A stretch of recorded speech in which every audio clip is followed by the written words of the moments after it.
జానపదులు సైతం కొన్ని రసవంతమైన సమస్యల్ని పంపించారు. మీరు వీటిని రసవంతంగా పూరించి నేటి బోనం విజయ సభను రంజింపజేయండి. ఇక ఆంధ్ర భాషమ్మ తల్లిని స్తుతిస్తూ సమస్యలను దత్తపదులను పూరించి ఆసుకవిత వినోదం సాగిద్దాం.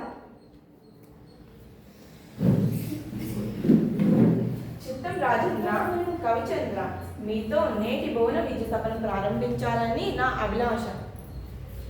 మీ ఆలోచన నిజమే పెద్దనామాత్య. కానీ ప్రభువులు ఏలుబడిలో ఎన్నో భాషలు ఉండగా తెలుగు భాషపై ఇంత మక్కువ చూడడం గల కారణం ఏమిటో? అదేమిటి సువర్ణ కవి, మందార మకరందాలు జాలివారే తెలుగును ఇష్టపడిన వారుందురే.